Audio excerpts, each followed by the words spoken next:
Oceans are home to a wide range of creatures with differing needs and attributes. Some animals thrive in the ocean while others cannot, such as orcas. This is the sad case of Lolita, the killer whale. She suffered terribly due to captivity, due to her health worsening too much. For the past 46 years, Lolita had been confined to a small marine park pool in Miami and has not seen another of her kind in 26 years. People were shocked when sighted an enormous pod of killer whales in Puget Sound, a bay directly south of the United States. The men allegedly used a plane, nets, ropes, and explosives to separate the adults as they captured the infants. One of which was a female calf that locals called Talkade. During the struggle, however, the adult whales refused to leave their young. So far, the men have reportedly killed 4 babies and 1 adult killer whale. Talkade, renamed Lolita, then left her life in the wild to begin a new one in captivity as the star of the Miami aquarium. Her captured cousins had similar experiences as marine-themed amusement parks in Texas, Japan, Australia, the United Kingdom, and France also reportedly paid the whale herders for their services. Unfortunately, this industry-wide practice resulted in a generation of orcas removed from their native population. In fact, Lolita would be Seaquarium's second orca and a companion for the park's older male Hugo. Unlike Lolita, however, Hugo was practically a teenager when he was captured in 1968. To better prepare for housing a pair of orcas, then, the park kept Hugo and what is now the manatee pool while they built a larger 80-foot wide pool for Lolita. Apparently, as soon as Lolita arrived, Hugo began calling out to her from his nearby swimming hole. After a few weeks of allowing the whales to communicate with each other from a distance, the park moved Hugo to the larger pool to be with Lolita. However, the park had reason to be nervous about the pair's first physical encounter together. Indeed, Hugo had not adjusted well to life in captivity, perhaps because he was slightly older than Lolita. For example, he was aggressive and would constantly hit his head against the glass, but there are no reports that he ever showed any kind of aggression toward Lolita. Instead, he would sometimes target his trainers, refuse to perform altogether, or per his usual routine bash his head against the pool's deeper viewing window. Ultimately, Hugo died of a massive brain hemorrhage in 1980, and the park did not purchase another orca as a companion whale for Lolita.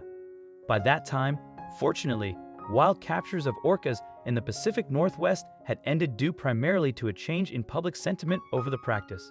Neither did Miami's aquarium find a replacement companion through a transfer with another marine park or a purchase of a captive orca from Iceland, which was still common at the time. Still, Lolita was introduced to a pair of dolphins as pool mates. Another reason why Lolita never received an additional whale companion might have been that Lolita's pool isn't really big enough. The park claims otherwise, but others state that an island in the middle of the pool reduces its swimmable size below today's legal minimum requirements. Also, if you've not done so already, please subscribe to our channel and click that notification bell to get inspired by these animal stories every day. Now, back to the story. It has been further claimed that though the pool is 80 feet long, it is only a tiny 20 feet deep in certain places.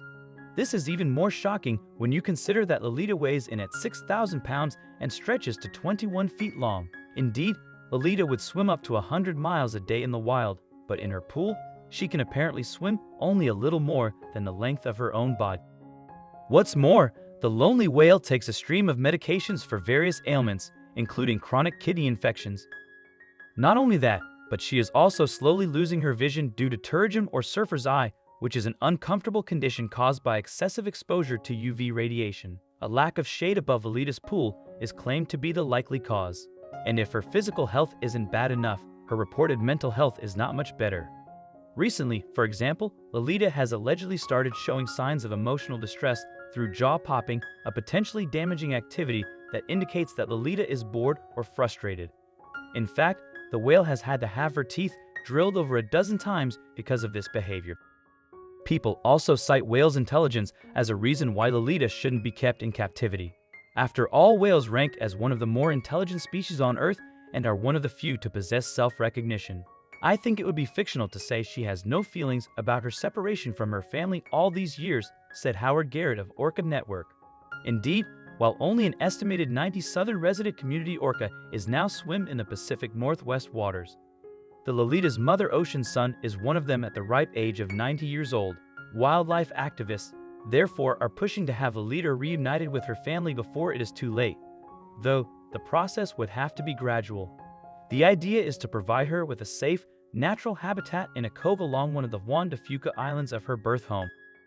There potentially, she would be given swimming lessons in the Pacific Ocean and learn to eat live salmon before eventually being introduced to the resident pod of orcas that are her relatives.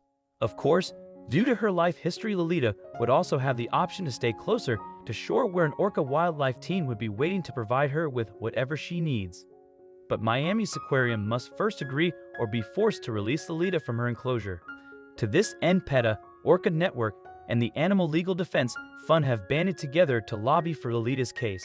In 2012, they filed a lawsuit on Lolita's behalf against the U.S. Department of Agriculture for not enforcing the Animal Welfare Act. While the case was dismissed, it caught the attention and rallied the support of the public. In February 2015, then NOAA Fisheries added Lolita to the endangered species list.